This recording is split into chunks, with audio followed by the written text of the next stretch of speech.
Hey everyone, this is Shaman from Rocket Ship HQ, the mobile user acquisition firm that lets you grow in a capital efficient manner. My guest today is Matej Lancaric. Matej is the Director of User Acquisition at SuperScale and a mobile user acquisition consultant who has worked on UA for many hyper-casual games.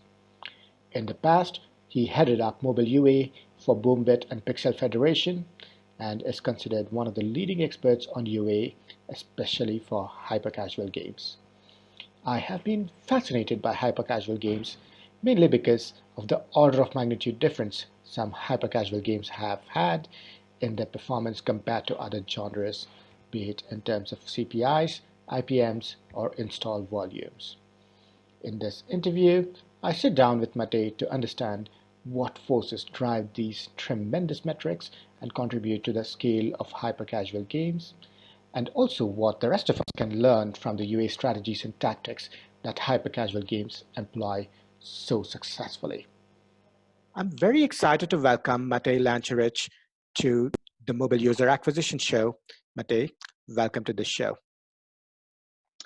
Thank you very much for having me. I'm glad to be here. Excited to have you, Matej. You're someone I look to for some very good advice, someone that's always shared some very in-depth advice on user acquisition. So definitely excited to have you here.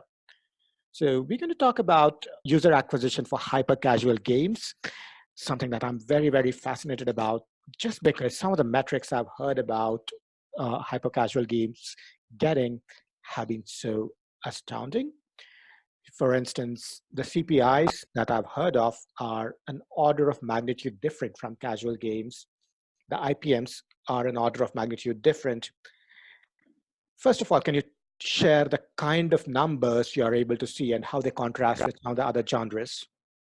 Yes, definitely. I can share that with you. When I'm comparing the hyper casuals to any other genre, it's like you said, it's very different.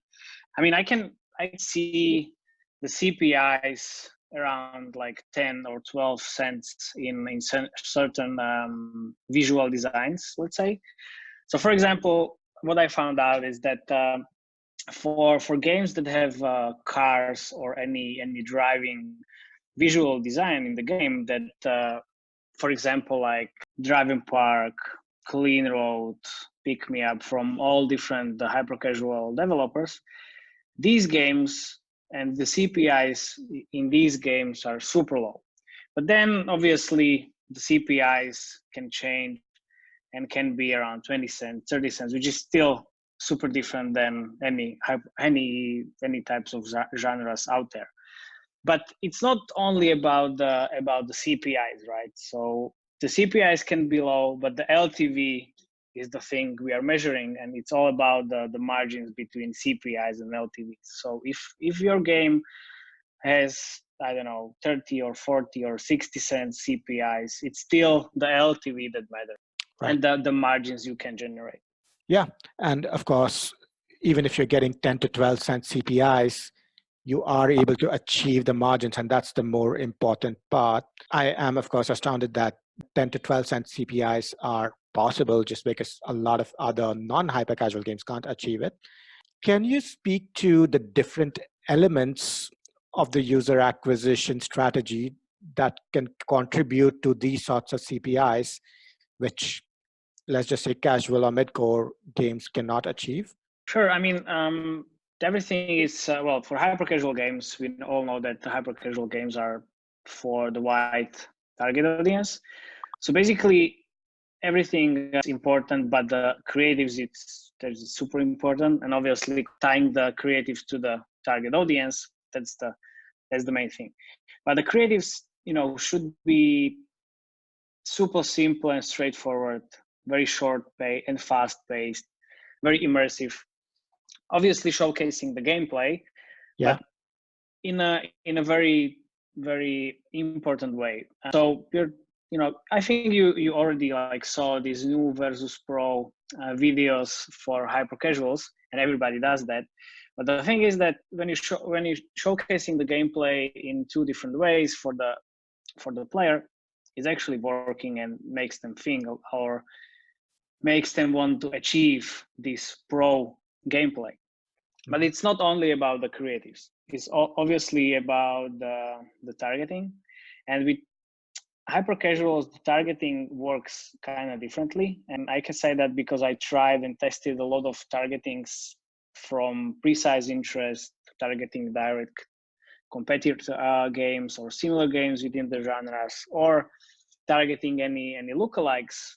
For example, I don't know, let's say targeting people who watched certain amount of ads, or highly engaged users who are playing the game, or highly retained users with high retention. But everything comes down to the broad targeting, which means that not using any of those interests or lookalikes, because it simply allows you to keep the CPIs as low as possible and to create a higher margin. Yeah.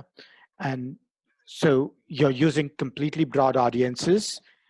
How do you structure those, let's say in Facebook? Do you just have one ad set per advertiser of worldwide broad audiences? Or do you have multiple ad sets? What does the campaign structure look like in Facebook?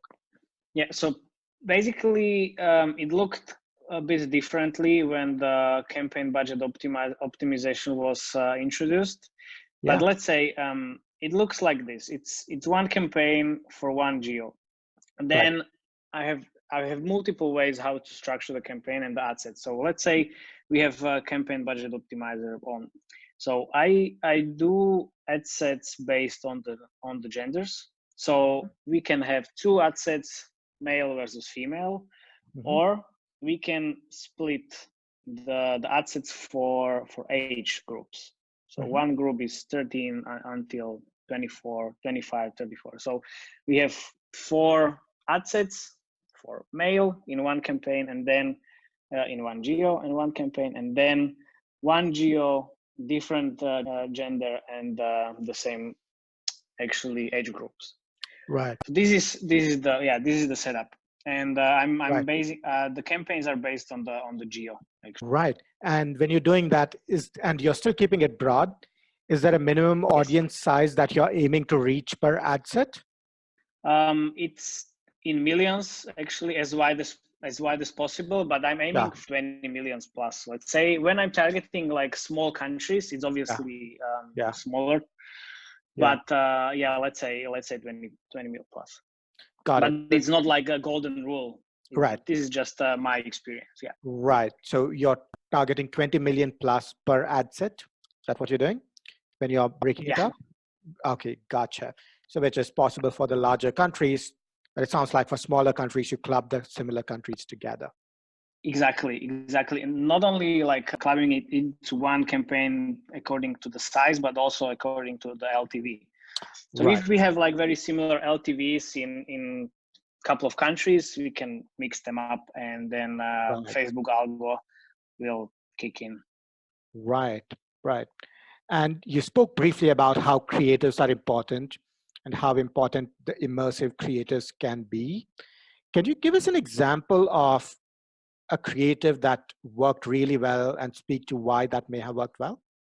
Of course. The thing is that we tested a lot of variants with my colleague, motion designer, and it all came down to the headline, for example. So only 4% people can park, and we showed the gameplay. Not just any gameplay of the game, but we specifically took one part of the gameplay that shows like the finish line and everything that players can achieve.